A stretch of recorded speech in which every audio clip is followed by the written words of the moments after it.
and welcome to the session of Migrate to New Zealand. I'm coming live from Hamilton. My name is Mary Joseph, your friendly and frank licensed immigration advisor. So, before we go on, I'd like to state my license number. It's 2018-1050. I'm sorry, that's 2018-1050. So, before we move into the session, first of all, I'd like to talk about what's happened. I know a lot of people coming online, coming into this live session would like me to, first of all, start off with this live session and convey our deepest condolences and for this tragic event that's happened. It's exactly 1 week now since it's happened. Today, the country, because it was a week of what happened in Christchurch, the country stopped at 1:30 for a 2-minute mourning. Everybody, I mean, I was at a mall this afternoon and everybody stood still and just whoever believed in God prayed, and the rest just was silent there for 2 minutes. And the entire country mourned, and it was not right. It was not. It was not New Zealand what happened last week. It was for us for a few days. We just felt we were in another country. We were not that peaceful, calm, loving country. Everybody was displaced. The media was, reporting with so much of kindness, with so much of um, sensitivity. They handled this so well, with so much of sensitivity. Hats off to our um, prime minister who dealt with the situation with so much of grace um, and emotion. At the same time, Christchurch, the city was grieving. I have a couple of friends, and we have a lot of students there. Our own student Omar, one of our students, was there in the mosque at the time of the shooting, and thank God he escaped. He jumped out of the window and he escaped, and he's safe. And his parents have arrived, I think, just 2 days ago to see him because he's in a state of shock. It's not easy. It's not easy for all of us. It's not easy for the entire country. And thank you for all those people who reached out to us and sent their wishes. All our students are safe and the people that we know, but we're still shaking. We're still shaking at the thought that this can happen to New Zealand. However, um, we as a community have come together and say that we will keep the country safe. We will continue to do. In fact, the Prime Minister has announced reformed gun laws that, there are certain kind of guns and automatic, semi-automatic guns are banned and stuff like that. So the government has started already taking initiatives under a week of this happening. So the country is safe, guys. You all will be protected, and more importantly, the people here want you to feel welcome. So that's what I will start off today's session with, saying New Zealand is still safe. One unfortunate event happened, but that doesn't change the soul of the country. That doesn't change who we are. I'm an immigrant myself. I've been here for under 2 years with my family. Um, every day we pass by a mosque here on the way that I go and pick up, my child from Kindi, and I saw this 1 week what the country was. Every single day, people would come and put flowers at the mosque. I mean, the shooting happened in Christchurch, but across the country, people went and conveyed their wishes, let the Muslim community know that we are there for each other, and that is what we are. So, on that note, I'd say, our thank you for reaching out to us, and we'll stay strong. The country, we will stay strong, and we will continue to support each other. And thanks to all you people, and we request you to keep faith. That's exactly what Arun said as well in a session. Please don't lose faith on New Zealand. And that's what. Right. So what we're going to do is henceforth, before every live session, we are also going to be announcing the topics that are going to be covered before we get into questions. We're going to, because it takes a while for people to come in, and my team is already there. I have my beautiful team on standby to help me through this live session. So in the meantime, till the questions pop up, We will address three questions that are commonly. So we ask our team to talk to us and tell us what are the most common questions that students keep asking, students, migrants, and alike. So we ask our team. So we're going to pick those top three topics of every week, and we're going to post that, and we're going to start off the session with that, right? So the first, let me just quickly pull that up. Just give me a second, please. And I think we've got already one or two questions come in. So while we wait, we'll address those questions. So the first question will be, what is the onshore support that AJV provides our students and their families? So this is not just for students, but all kind of immigrants that come to New Zealand through AJV. What kind of support do we provide? So first of all, what I would like to tell you is, being an AJV Whānau member, being a family member, Whānau means family in Maori. So being an AJV family member means that we are going to be there for you. See, that's the most important thing. We are here based in New Zealand. We're on the ground, and we are here to be there with you. You have your family back home. There are lot of young people come into the country with alone by themselves, quite young, just fresh out of college, and they need somebody to talk to. They need somebody's who's knowledgeable about the country, somebody to say. For example, there was one kid who went to Nelson, and he was really, really hassled, and he came in at the last minute. Our customer service manager, Virginia, was very, very kind, and she helped him through every step of the process, how to go and help with open a bank account and things like that. So in a nutshell, we are there for you. We are not those agents who will just process your student visa and forget about you at the minute you hop on the plane. Okay, that's what 80 to 90% of the agencies back from India, from where the major market, our major market, and main students come from. So people, once they're on the plane, that's it. The agent has no clue what needs to be done, right? Leave alone how to guide, because they have not lived here in New Zealand, so they don't know how things work out here. They don't know which banks are there. They don't know where to catch a bus. They don't know what kind of groceries are available. They don't know how the health system works here. So what happens is, once you hop onto the plane and come here, we will put you on to our immigration and customer service team. So what will happen then is, we will stay in touch and resolve all your queries. Okay, as silly, very, very silly questions as well. There's we will answer, we'll help you and brief you about how to open a bank account.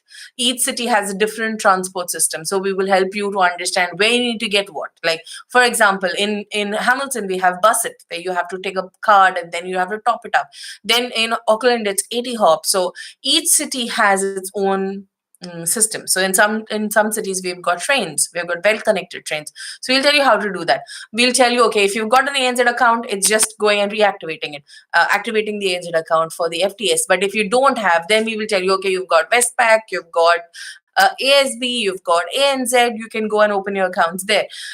Then there's something very, very critical, which is IRD number. So how you need to apply it. We've got a lot of students who ask us how. So you need help with IRD numbers. You need to know, okay, before coming also, you ask questions like, okay, do I need to bring pots and pans? Do I need to buy, do I need to buy medicines? Or how do I carry my medicines if I'm on a medication? What kind of clothing will I need? All these things will not be understood by somebody who sits in India and operates from there. So we have a team here of people who will tell you exactly what needs to be done, because we have been in that same stage as you guys have been, right? That is the reason we understand how it works over here. Most importantly, we have a lot of students who have issues with coping with the new place. It's a culture change.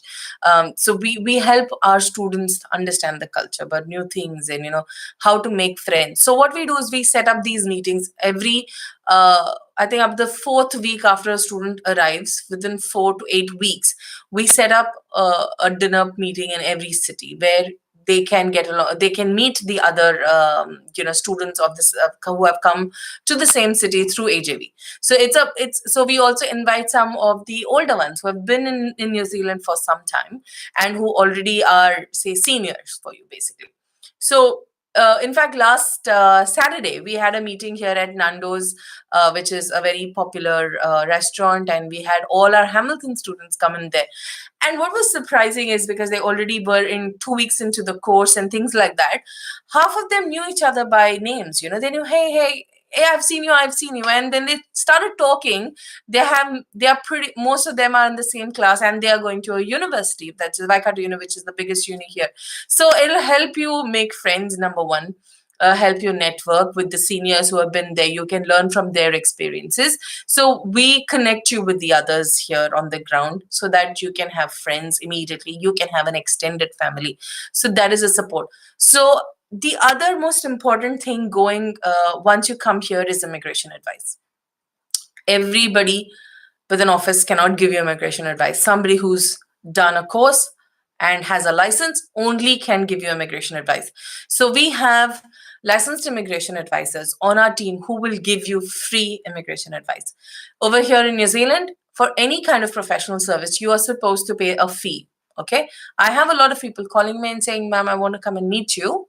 How much is your fees? I tell them, okay, if you're an AJV student, it's completely free of cost. Just come over and meet us, or a phone consultation, whatever. So we charge by the hour. This profession, immigration advice, is like going to a doctor, okay? But it is for your migration purposes, right? So we give that free advice, ongoing advice, till the time you're ready to make an application. So once you're ready to make an application, then we will advise you. Not just that, it's free ongoing advice, guidance as customary. I've got XYZ companies offering me this much, XYZ, ABC companies offering me this much.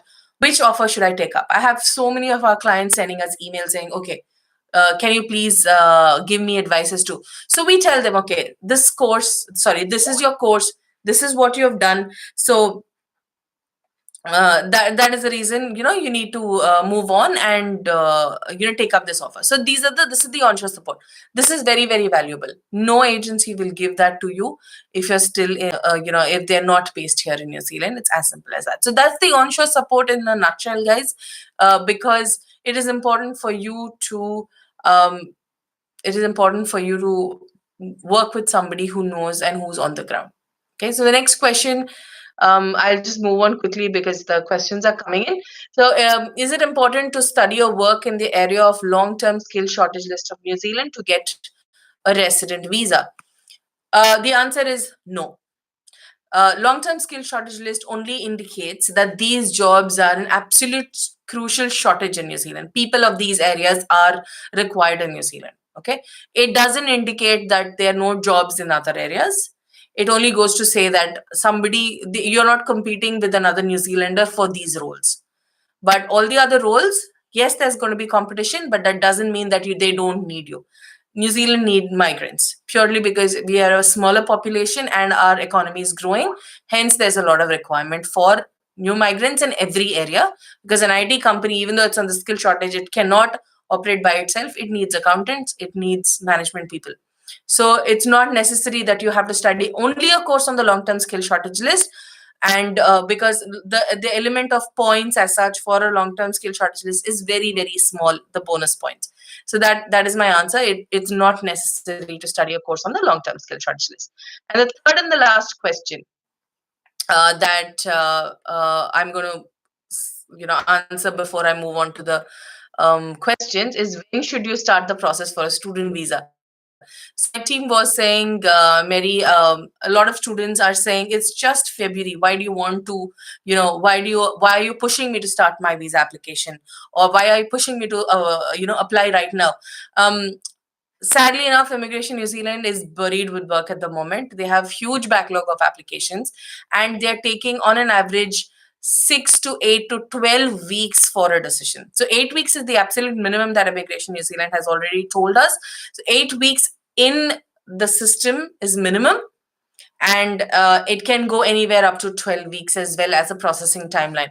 offers take another 3 or 4 weeks, and then we want to give you enough time of applying for your loan and everything. So in total you need about 15 weeks at the minimum, to ensure that you make it on time. So 15 weeks for July means now, guys.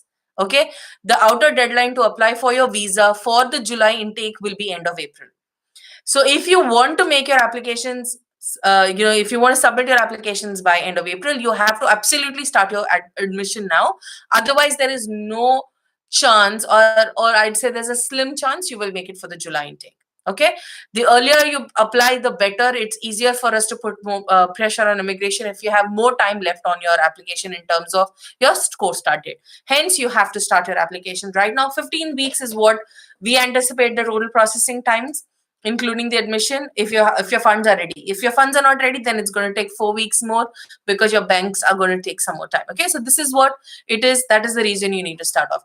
Now let's move on and start the questions. There are about 4 or 5 comments that have come in, so we will start those questions now, and hopefully more people will join in by then. Yeah, so starting off with Kiran Thomas. He says, hello, I'm Kiran Thomas from AJB, submitted visa application on 3rd January 2019.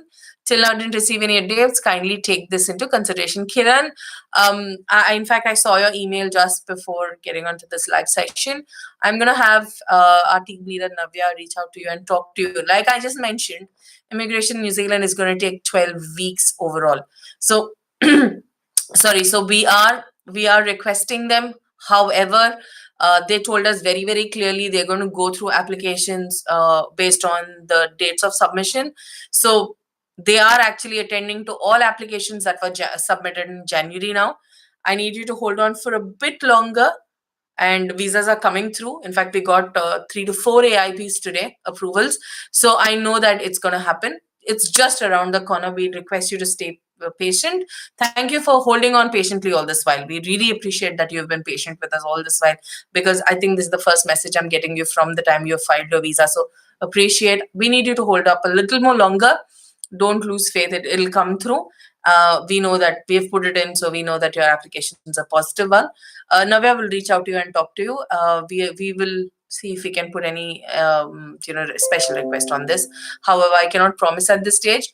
It's a matter of another week or so. I think we should be able to get an update. So just hang in there, and we'll be able to resolve this for you.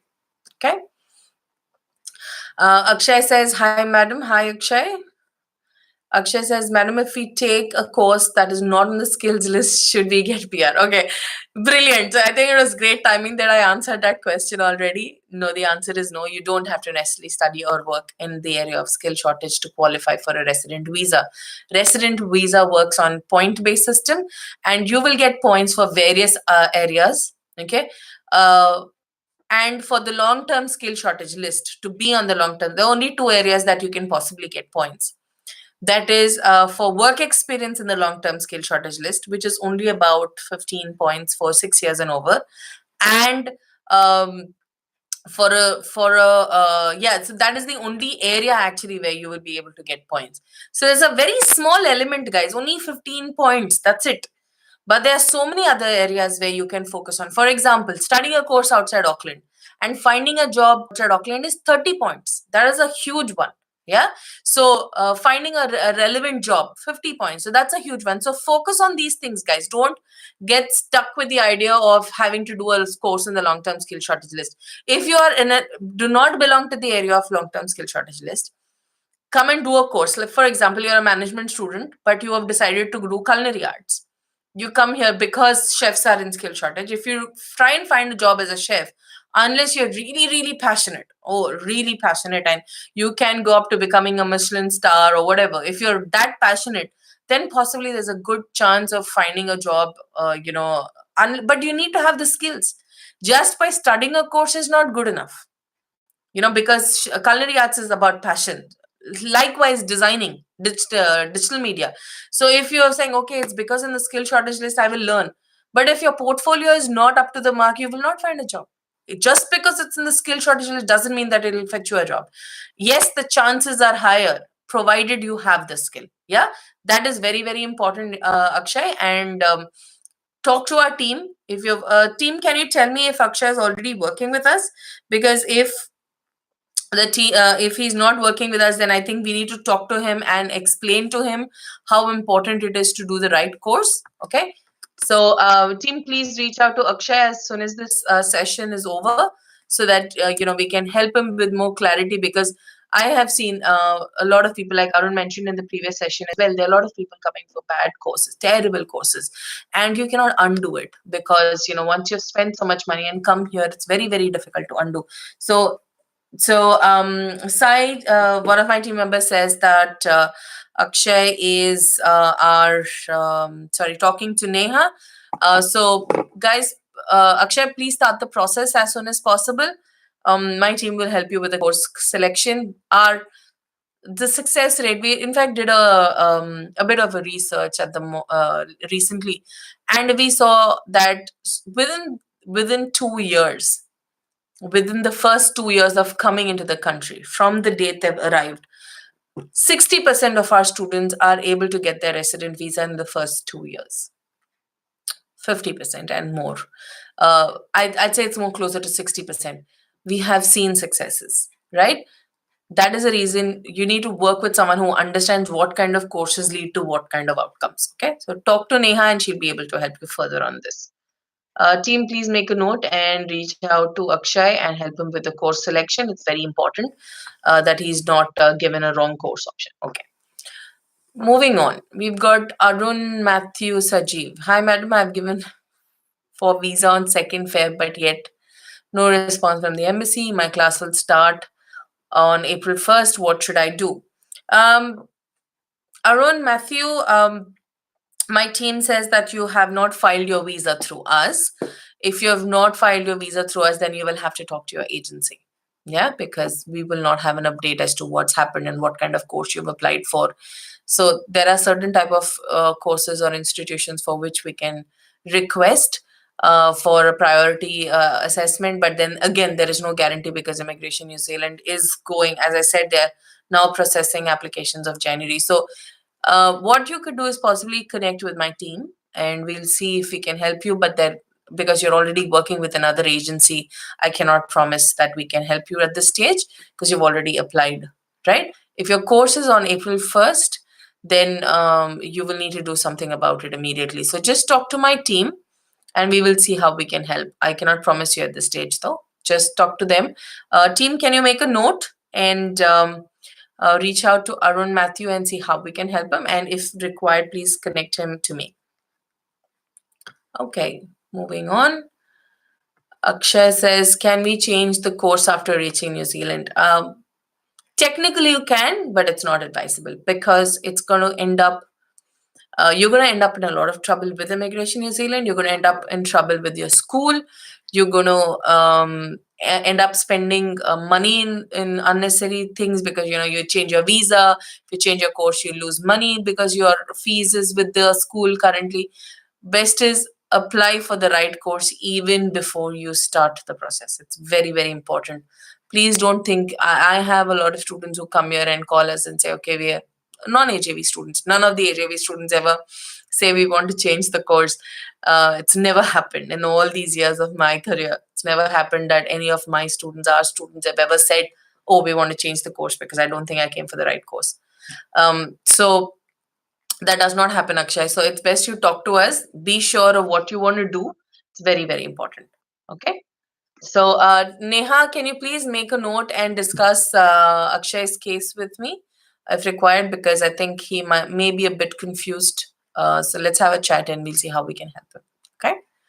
Yes, Akshay, thank you very much for confirming that you're an AJV student. Thank you very much. Okay, so we have Karan Blake, who says, hi, madam. I'm a BCom graduate and planning to study a PG diploma in hospitality management. I have no experience in this field. Is it beneficial? Okay, yes. If you have if you're a BCom graduate, then obviously you're getting into a new course that is hospitality management. I'd like to know why exactly you want to do hospitality management, because hospitality is again a very different area. It's a very big area. So why are you interested in hospitality? That is something that we need to examine. Is there a particular reason why you want to do hospitality management? So, are you in touch with us, Karan? I would like to know that. Team, can you please tell me if Karan's one of our students? It'll be helpful for me to give proper advice. So, Karan, if if you don't have experience, so that means you're doing it because somebody has told you, or you're genuinely interested in it. Okay. So we need to examine why you want, because I had this student who had done 3 years of biotechnology and wanted to become a chef. He was really hell bent on saying. So my team came up to me and said, "Why does he want to do a 2-year culinary arts program? Doesn't make sense. He's a biotech student. Why does a engineering student want to do something like this?" But when he picked up the phone, he told me very, very clearly, "Ma'am, I'm interested to get into, it's called molecular gastronomy and things like that." So he's like, "I want to learn about food science, about food production, about um, how to create, these this there's a very popular chef called Henson. He does a lot of these activities. So I'm interested to become somebody like that, who is very creative. And I've got a biotechnology background where this we learn a bit of food science and things like that. So that is the reason I'm very, very keen. I have participated in so and so, so and so, so and so, food related activities already, and this is my SOP, and see my pictures." So he was able to convince me. That is something that we need to see, Karan. Okay, so we need to examine to see why you're taking up this course. If you have a genuine passion in hospitality service management, maybe you could. But if you're just doing it because XYZ said, or some people in New Zealand said there are more jobs in hospitality, or you might also think because tourism is a big industry here, that is the reason you want to do it. It's a long shot. Instead, I think you'll be better off doing something more generic, which something like applied management, because that'll open up more scope for you because you're a pre-com graduate. Yeah. So, team, can you please reach out to Karan and ensure that he gets the right advice? Because we have seen some students lately who have made such terrible course choices and they're struggling here. We went to a workshop which was organized by one of our clients in Papamoa, and we've seen some students, such amazing profiles. They could have done so well doing other courses. They've come into courses like infection risk management, prevention management.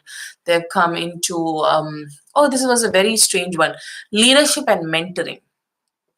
I don't understand what kind of career it leads to, because if you need to be a mentor, you need to have many years of experience. These guys were fresh, with 1 or 2 years of experience, or of teaching experience, about 3 or 4 years of teaching experience. And it's a new country, and how do you expect to become a mentor here? It's very vague. It's a very, very vague course. I have seen some people going into production and operations management with a management background or a business background. Guys, please understand that it's very critical to do the right course, because yes, the policy does not need you to do a course to find a job exactly as what you've studied in New Zealand. I've told this in one of my previous sessions.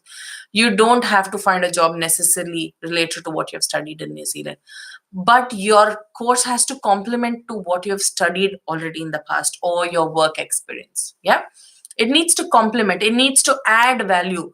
You cannot just do something randomly just for the heck of it. Yeah, unless you have a lot of money and you just want to study and go back to your home country, that's fine.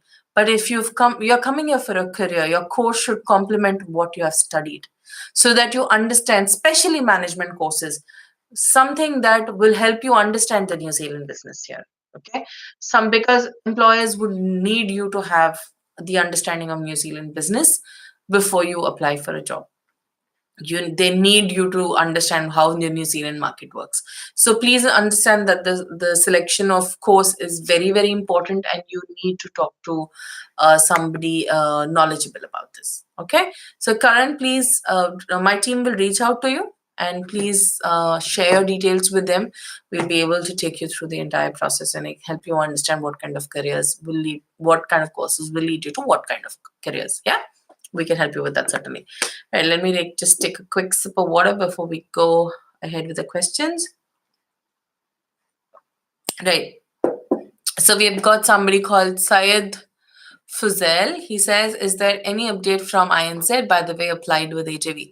Syed, I just mentioned it is going to be very difficult for me to give individual updates on a live session like this, but I will have the team leader of our case officers, the service team, the team leaders will reach out to you and help you. If your application is just under 10 weeks of since we have made an application, that means it's going to take at least a few more weeks.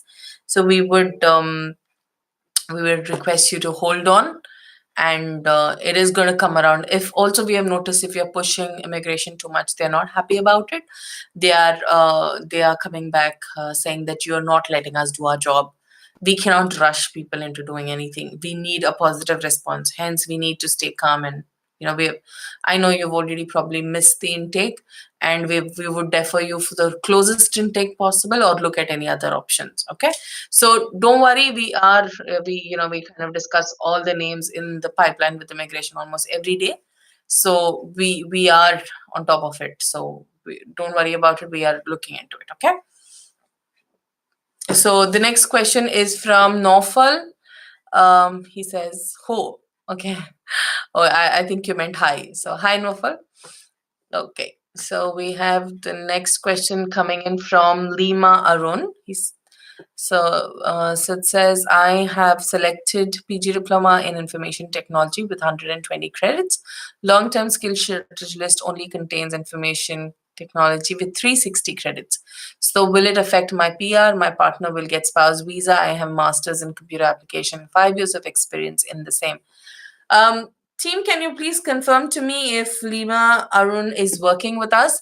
Lima, I think you have a very, very important question over here.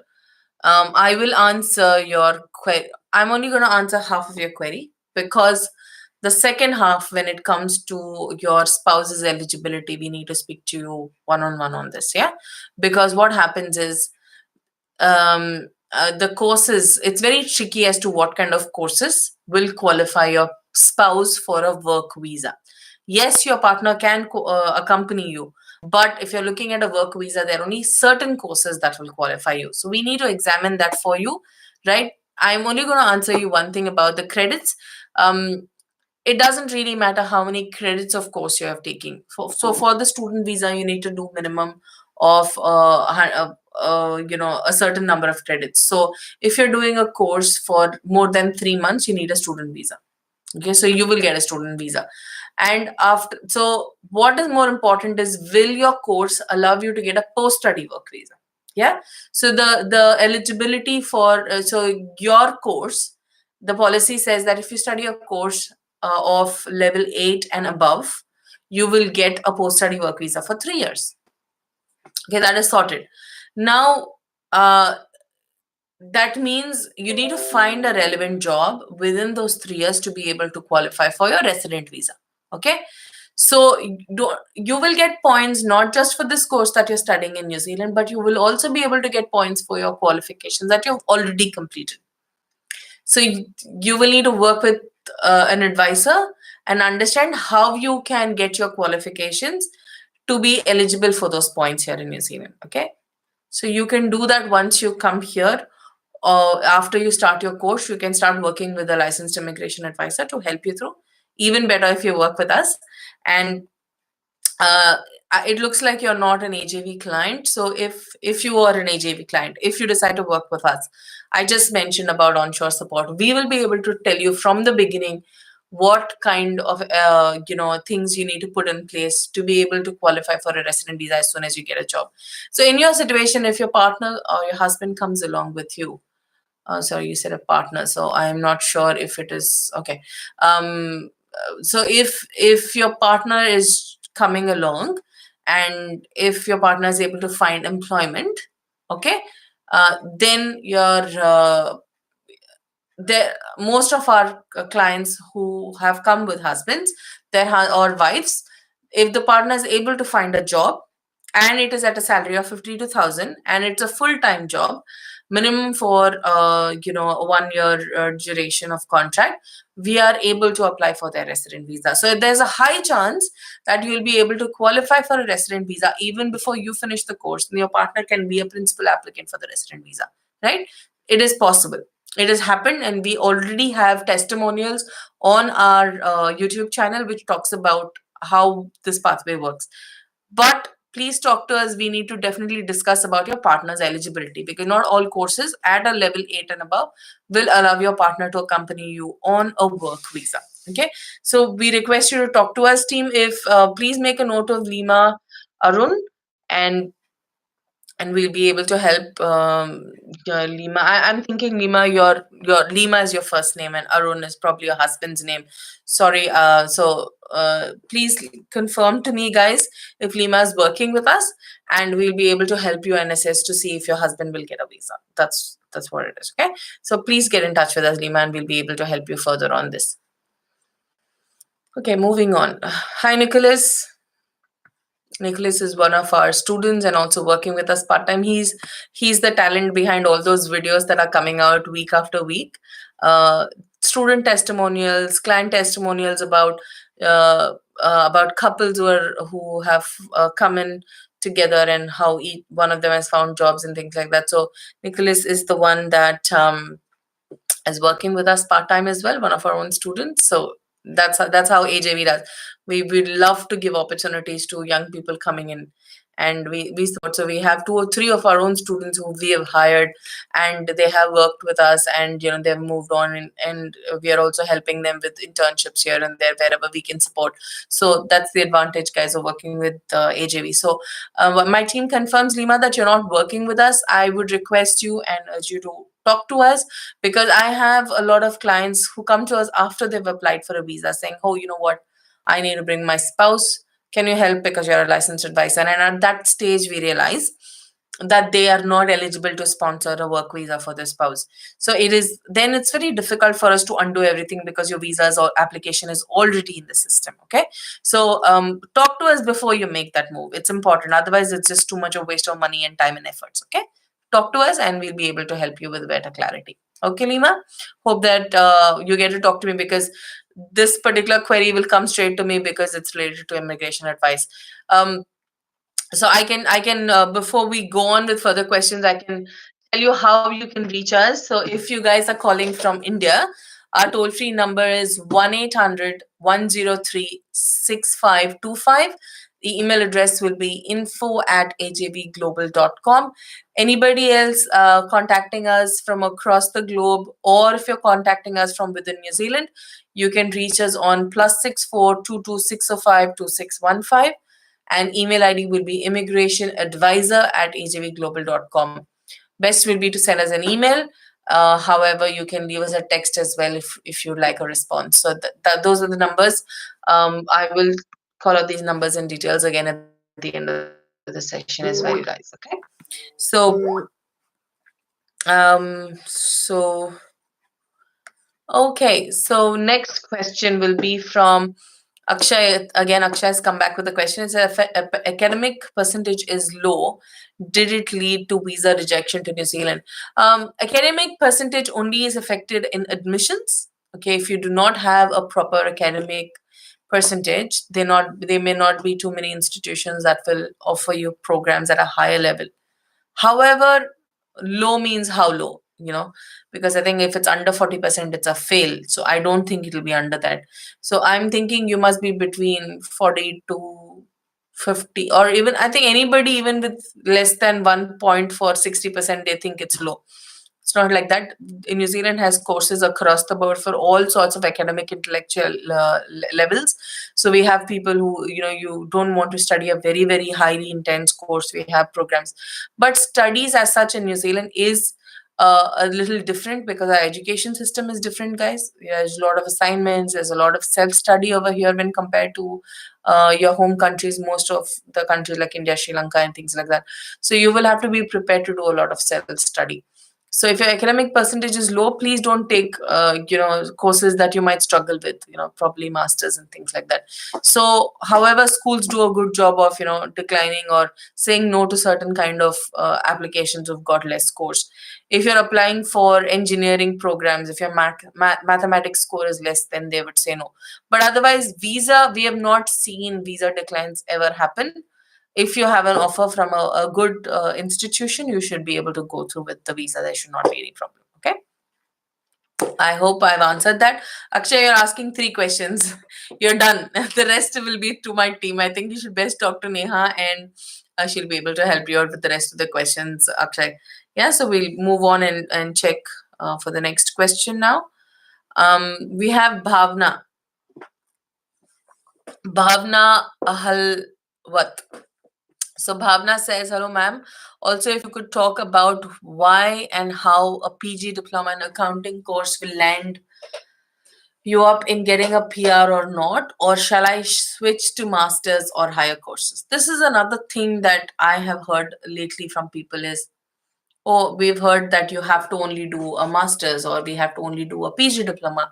That is not the fact, guys. Okay. The fact is that all courses will of level 9 and above, level 8 and above will give you a 3 years post study work visa. Okay. And you need to find a job. Now, what kind of job you need to find is a job that clearly has connections to your current study in New Zealand or your past study. Okay. It is not that okay, people only with level 8 are qualifying for PR. Yes, you get a little more points if you study a level 9, sorry, a level 9 course. You will get 20 points more for your qualification. But that does not mean that you will not get PR if you're doing a level 7 program. Um, we had over these years of my experience with Immigration New Zealand now, working with students, we have seen that 80% of the students come for graduate diplomas, and pretty much all of them are able to move into work visas and find themselves jobs. Yeah, so we have seen that happen with just 1 year, guys. We have seen people find jobs and applying for resident visa with just 1 year post study work visa, open visas. Now you are coming with the bonus of 3 years. So that's 3 times more opportunity. So it really doesn't matter if you're coming for a level 8. It doesn't matter if you're studying at a university. It doesn't matter if you're going to a polytechnic. It doesn't matter if you're studying in Auckland or outside Auckland. What matters is the papers.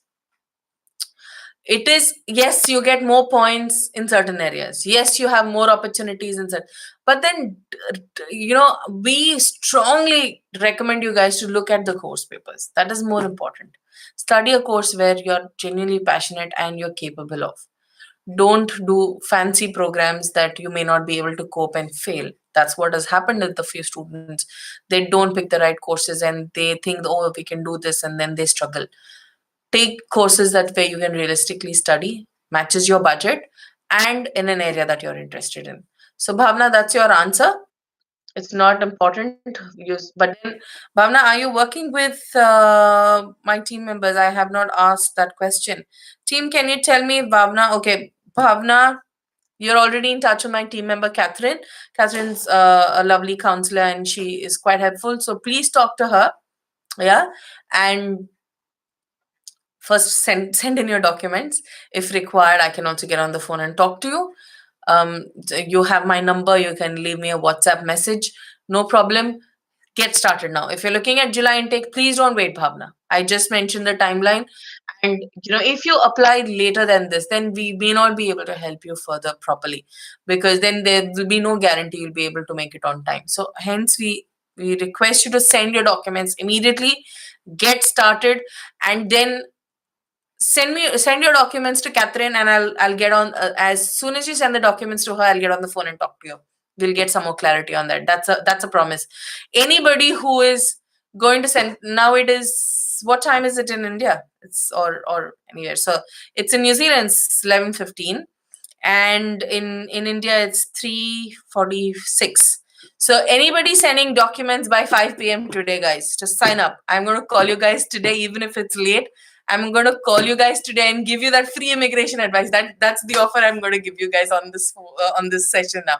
So Team, it's 3:46. So yes, sorry, my member is correcting me. It's 3:46. Yes, Sai, it's 3:46. So anybody sending in your documents by 5 p.m. today, I promise you I'll talk to you guys either today or tomorrow and help you guys with all your immigration queries. Yeah. I normally don't do this. I wait for them to come to the visa stage. However, you'll get a call from New Zealand here to clarify all your doubts. Send in your documents and you will have a free session with me. I'll talk to you guys 15-20 minutes. You don't have to worry about international calling. I'll call you guys. Okay. So, team, um, let all your students know it's not just for the people who have come here live. You can let the other students know as well, so they will get a free 15-minute call from a licensed immigration advisor if they're able to send their documents in by 5 p.m. today. Okay, so that's what it is. I hope you also guys had a good Holi, because yesterday was Holi, and I hope you guys had a good Holi, and we had some of our team members who are taken off because of that. But yeah, and I hope not half of you are still all colored and things like that. Anyways, moving on. We have a next question from Tejas Tom Matthew. Tejas says, "Man, please explain about FTS." Okay. FTS. Now, I don't know if everybody knows what FTS means. FTS means Fund Transfer Scheme. Now, the Fund Transfer Scheme was initially initiated by the Immigration New Zealand office because they had a doubt about funds that are recently acquired, funds taken as a hand loan, which has come through gold sale or sale of small little assets which don't have proper documentation, or personal loans, or the most common thing in India, two most common things in India. Number one is chit funds, because we don't have proper accounting for that, and it's not government approved. And the second thing is money in rotation. That's a classic thing that people say, "Madam, I have cash at home."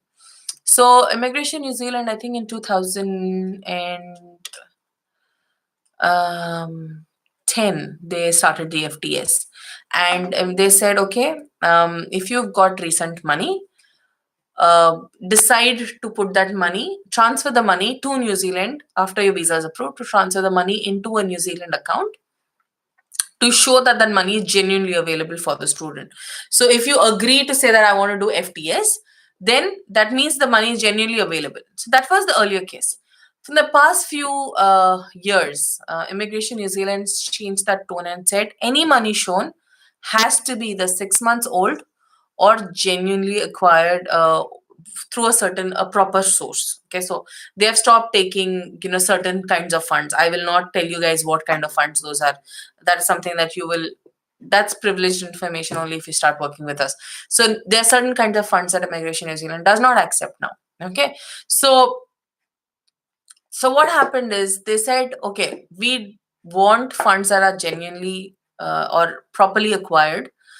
Even if it's recent, doesn't matter. You will need to show supporting documentation, or it has to be 6 months old. Okay. Because now Immigration New Zealand is more concerned about what impact will it put on the student and the family if they have not acquired money through a proper source. So now FTS is slightly changed. FTS, they are only asking in certain cases, like you cannot choose to do FTS.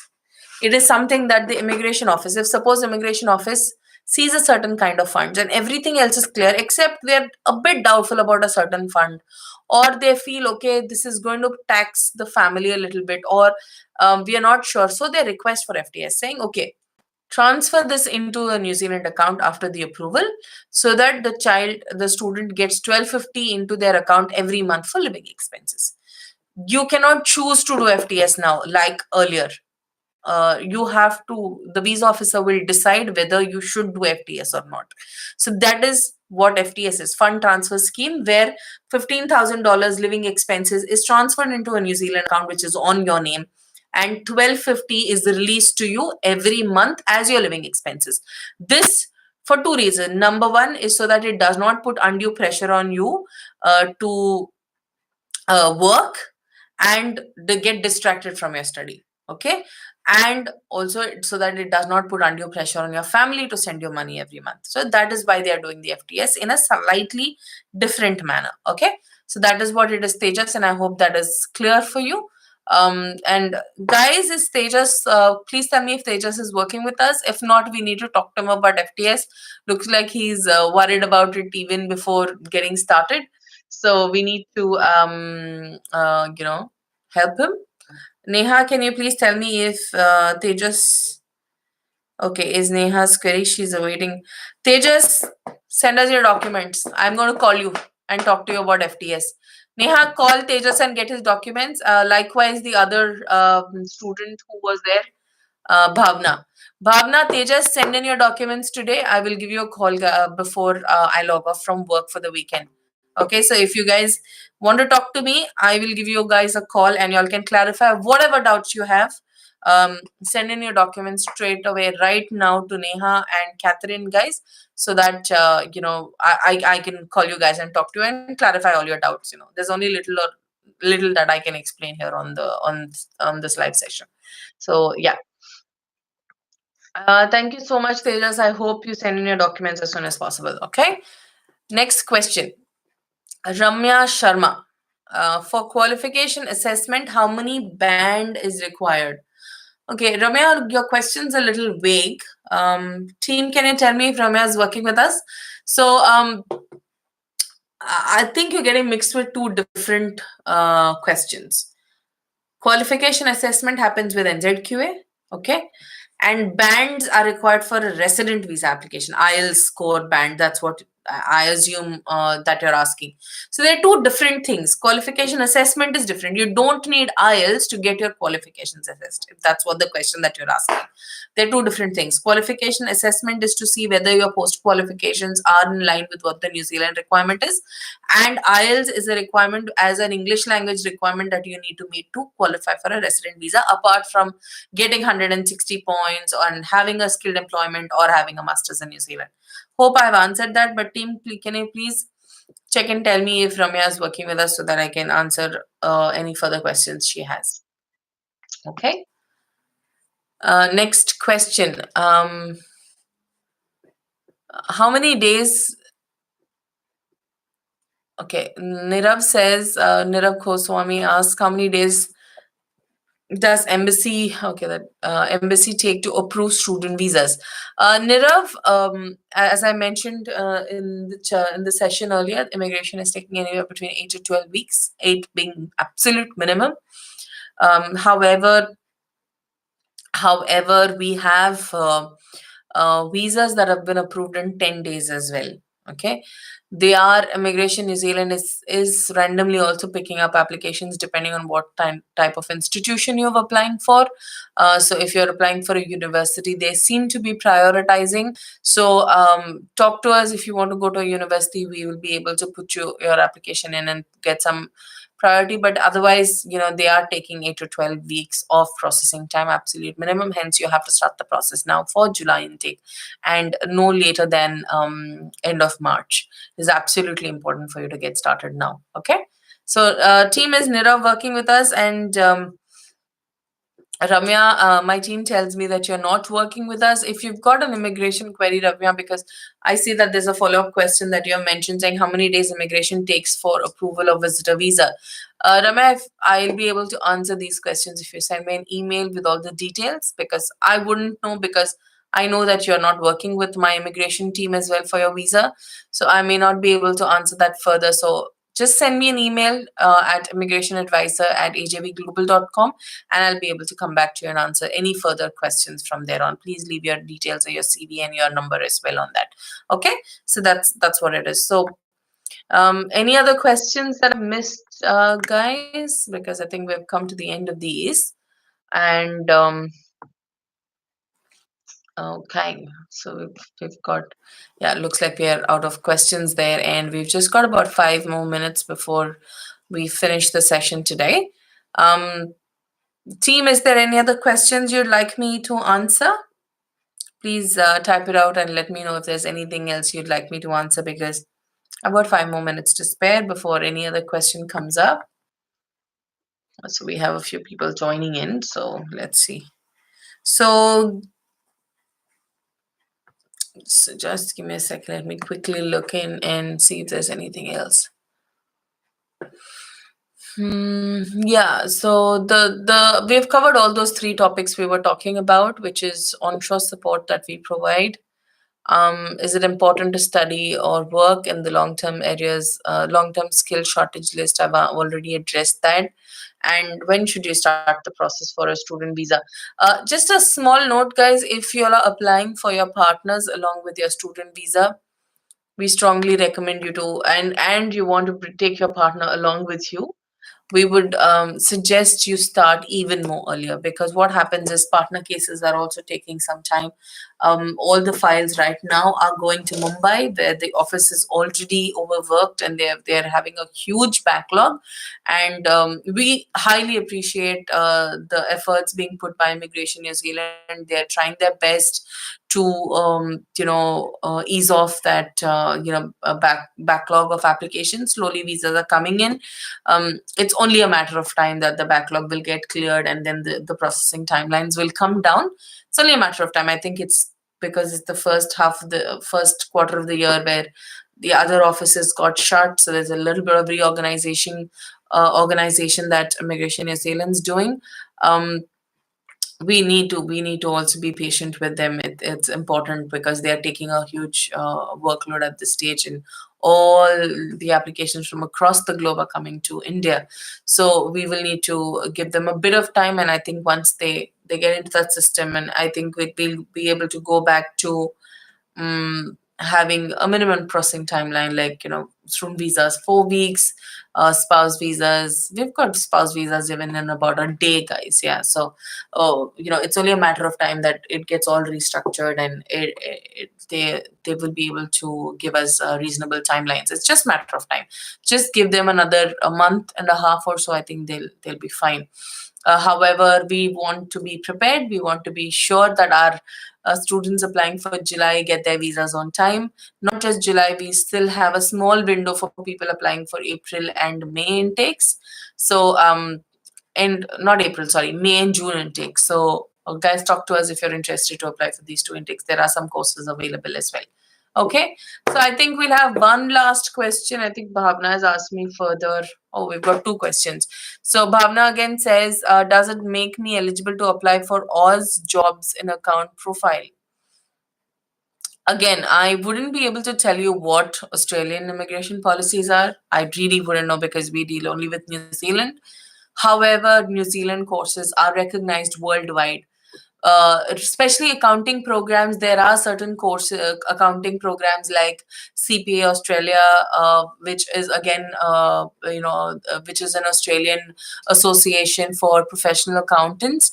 So yes, they're chartered professional accountants in Australia. So there are a lot of accounting memberships that you can take and then be able to get into Australia for work. But I cannot talk to you about immigration policies or work policies or the market over there in Australia because I'm not an expert in that area. But New Zealand courses are recognized worldwide, and Lincoln University does have a program which is recognized by CPO Australia. So we should be able to get you into that program, Bhavna, and then that will of course be useful and recognized in Australia as well. So that's how it is. Yeah. So Bhavna, talk to Catherine and get started. We'll be able to give you the best options that are available. Then we've got David Matthews saying, what is the best way to contact you people? Good. David, I think at the end of the session, you've asked a very, very valid question. Um, so the numbers that you can reach us on in India is a toll-free number, which is 1-800 103 6525.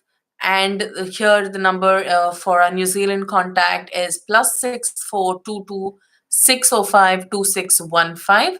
You can also email us at info@ajvglobal.com, or if your questions related to immigration, you can email us at immigrationadvisor@ajvglobal.com. Apart from this, we are very, very active on Facebook. You can leave me a message. You can leave our Facebook page a message, or at the Facebook group a message. We will get back to you. We're very, very active, and we respond very quickly, except for the weekends. We respond very, very quickly on Facebook. So if you want to leave a message there, David, we can reach out to you. My team, anyways, after the session is going to reach out to you. So please connect with my team members, share your details, and we will call you back as soon as possible. If we are not reaching out to any of you who have come in for the first time, if we have not reached out to you within 24 hours, please leave. I'd suggest you can send us an email at info@ajvglobal.com. Your query will be answered for sure. We will have someone call you at the earliest. Thank you very much, David. And Ramya, it seems that you've applied through somebody, and hence I cannot um, help you about the visitor visa because you're not one of our clients, Ramya. So you should talk to your advisor if you have an advisor. Otherwise, send me an email and we'll see how we can help you. Because if you're already working with somebody, we cannot step in at this stage purely because it's an immigration related query. So send us an email. We'll see how we can look into it. We need to examine all aspects of the case. Okay, right. Last query, Lima has come back and she said, can I apply for spouse visa application along with my student visa or after getting my student visa? Okay, Lima, after the session, I would suggest you leave me a message because this is again very particular about. We need to see, first of all, what kind of course you're applying. First of all, we need to know whether you're applying to the right program to support your spouse. Yeah. Let's take this one step at a time. Let's first assess to see whether you're doing the right program or not, and then I will answer this question for you. So I think it's best that my team will reach out to you, Lima, and share your information, and then I'll be happy to talk to you as well. Okay, just respond to their questions. Respond to them when they reach out to you. Okay, so yeah, so team, I have to skip these other questions.